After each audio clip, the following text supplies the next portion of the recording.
Yang sudah sampai di otorisasi jasa keuangan, bagaimana tanggapan mereka tentang kasus-kasus yang beredar, khususnya juga yang terbaru kasus Ilham Bintang yang mengalami kerugian setelah rekeningnya dibobol oleh para pelaku.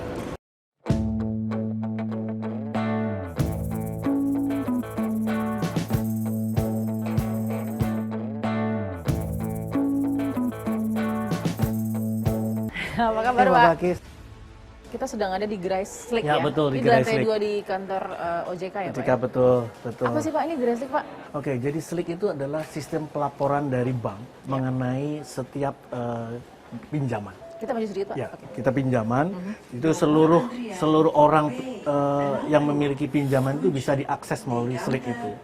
Berbagai macam kepentingannya. Ada yang kadang-kala seperti tadi, dia hanya untuk kepentingan mau melihat sendiri dia punya hutang nggak di mana saja. Atau kalau dia punya tagihan, misalkan kartu kredit, dia kira-kira sekarang dilihat kualitas pembayarannya seperti apa.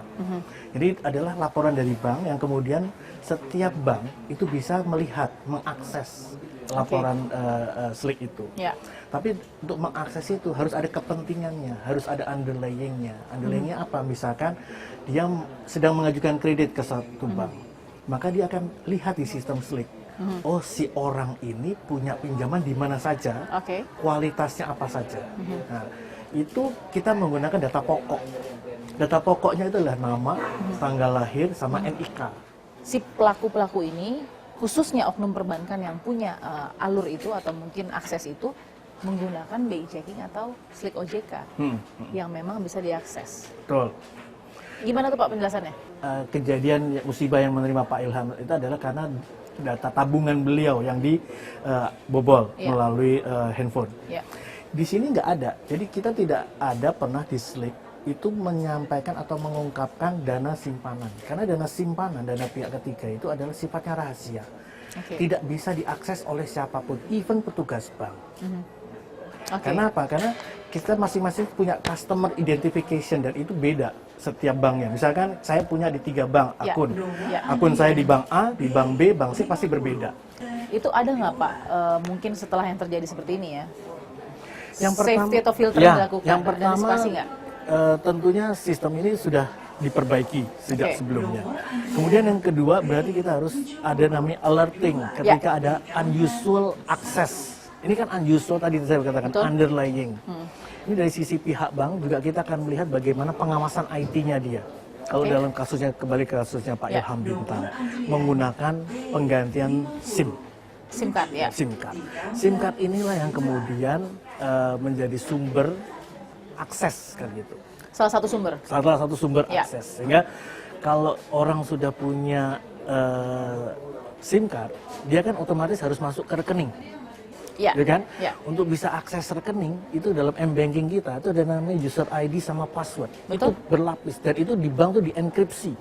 Jadi tidak semua bank bisa, petugas bank bisa melihat itu. Pertanyaannya dari mana user ID dan password? Kan gitu.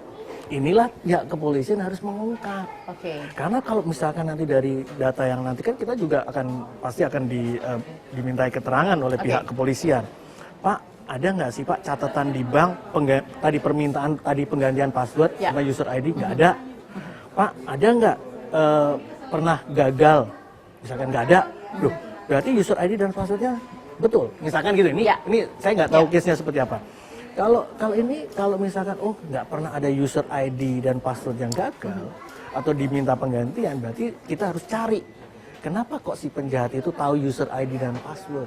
Kalau ganti SIM card, ya kan, masukin ke handphone yang baru, kan, saya harus pakai M-banking kan, ketika ke banking kan harus masukin user ID dan password. User ID dan passwordnya dari mana? Kan input kan. Nah kalau penjahat nggak tahu user ID dan passwordnya, fail. Pihak kepolisian harus mencari tahu dari mana. Nah, kami akan bantu pihak kepolisian. Oh, ini loh Pak, data tracking IT penggunaan nomor ini. Gitu. Kalau ada bank yang mengetahui dia punya oknum perbankan yang menjual data nasabah dan menyalahgunakan data nasabah, apakah OJK akan memberikan sanksi? Ya sangat keras, Mbak. Apa sanksinya? Bank itu adalah lembaga keuangan kepercayaan. Kalau sudah nggak dipercayai, bahaya. Ada sanksi nggak, Pak? Sanksi ada. Apa sanksinya, Pak? Sanksinya bisa berbagai macam. Tentunya kita minta yang bersangkutan dituntut secara hukum. Oknumnya. Banknya juga diminta mereview bisnis prosesnya. Jadi banknya nggak ada hukuman ya? Yang ketiga, banknya bisa saja. Banknya kemudian di pengurusnya dilakukan fit and proper ulang. Kita ketemu fakta berikutnya. Bagaimana sebenarnya para pelaku pembobol rekening dan juga kartu kredit bisa memuluskan aksi-aksinya dengan mudah? Kita akan tanyakan kepada pakar keamanan siber, Pratama Persada.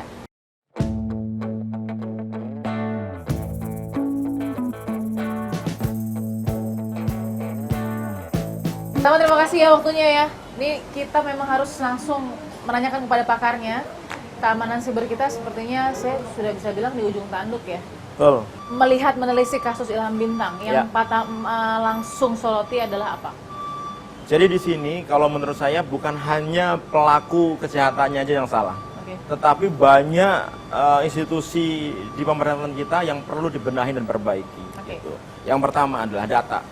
Si H gitu, ada orang IT, oknum perbankan gitu, dia memiliki akses terhadap data SLK-nya OJK, ya kan? Nah, bagaimana ceritanya seorang ahli IT bisa mendapatkan akses itu? Kan nggak mungkin. Dari OJK-nya juga, menurut saya juga harus ada perbaikan sistem. Kenapa? Karena ketika sistemnya itu diakses oleh orang dan aksesnya itu akses yang mencurigakan, karena ini si H ini nggak cuma sehari 2 hari dia ngakses datanya, dia ngambilnya banyak sekali dan dalam waktu yang sangat lama gitu. Oke. Bagaimana caranya si pelaku ini yang sudah mendapatkan SIM card baru, lalu bisa membuka mobile banking atau SMS banking milik Ilham Bintang? Nah, sebenarnya sebelum ke situ ada lagi masalah ini di provider. Gitu, ya kan? Bagaimana ceritanya dia bisa memberikan SIM card duplikasi dari nomornya Pak Ilham Bintang, gitu, dengan autentikasi identitas yang palsu. Karena cukup dengan nomor NIK gitu saja, nomor induk kependudukan. Dia gini, kan provider ini dia punya kerjasama dengan Dukcapil, ya kan? Nah, Dukcapil ini kan dia memberikan akses kepada provider, kepada bank, ada sekitar berapa ribu entitas gitu yang kerjasama dengan Dukcapil. Artinya apa? Provider ini bisa mengakses data Dukcapil sebenarnya. Harusnya perlu dibuat sistem yang lebih baik lagi. Misalkan dari Dukcapil gitu, ya provider inilah modal dikit lah. Dia untuk autentikasinya jangan pakai secara KTP secara fisik. Misalkan beli alat biometrik, fingerprint lah gitu, yang murah-murah gitu. Kan orang bisa fingerprint, kita tinggal bisa lihat hasil datanya. Bener nggak? Namanya Ilham Bintang yang fingerprint itu, ya kan? Nggak sesuai dengan SOP, kemudian dia mengakibatkan terjadinya adanya fraud perbankan, ya kan? Ini kan pidana sebenarnya, ya kan? Terus apa tindakannya terhadap Indosat? Nggak ada kan? Apa cukup memecat petugas yang menerima pergantian SIM card itu? Ya terlalu kecil dong, nggak akan jerah itu provider kalau misalkan tidak ada hukuman yang sesuai dengan undang-undang yang kita miliki gitu. BPR-nya gitu, dia yang awalnya mengakibatkan kebocoran data gitu. Masa yang disalahin cuma orang IT-nya? Ya banknya juga salah dong. Kenapa Anda tidak memiliki sistem untuk melakukan pengawasan terhadap data-data punyanya OJK gitu. Saya ingin tahu nih, ini salah satu contoh ya, misalnya ini menjual database seperti ini cukup nggak untuk membobol rekening? Nah ini nih, ini kan ini adalah page saat dia sebelum membuka ya. Dia klaimnya punya 900.000 lebih database grade. Ada grade-nya ini? Ada grade-nya. Grade A. Kenapa? Karena di situ terteranya orang-orang yang memiliki deposito dari mulai 100, 500 sampai 4 miliar. Sampai 4 miliar. Sampai 4 miliar ya, ada ya. Gitu. Ini bagaimana, Pak Tama? Ini kan udah jelas sekali bahwa memang data ini diambil dari institusi perbankan kita. Ya kita kan? bisa, oknum perbankan ya. Nah, bisa dari oknum perbankan, bisa dari hackers yang bisa masuk ke sistemnya oknum perbankan. Kenapa Anda tidak membuat sistem yang bisa mengamankan data nasabah? Contohnya misalkan, dia bisa ngambil seperti ini, artinya apa? Datanya yang di bank itu tidak di-encrypt. Tidak di-encrypt itu artinya tidak disandi gitu, tidak diacak gitu. Sehingga ketika orang ngambil dia bisa baca. Diambil mentah-mentah. Diambil mentah-mentah. Padahal kalau yang benar, database itu di-encrypt. Jadi siapapun yang bisa masuk mengakses database itu, dia nggak akan bisa baca apa-apa. Ini kan nggak mungkin ngambil satu-satu nih, Mbak. Karena kan ada ribuan, ratusan ribu data gitu. Kemarin baru terbuka ada sekitar 700 juta email dengan password gitu, itu dijual di black market, di dark web. Ada web jual akun email gitu, ya kan. Artinya apa? Kalau kita nggak pernah ganti password email kita, berarti orang yang membeli data itu dia bisa masuk login ke alamat email kita. Gitu. Oleh karena itu kenapa kita harus mengganti password secara rutin minimal 3 bulan sekali. Terima kasih Pak Tama. Kita akan temukan fakta berikutnya.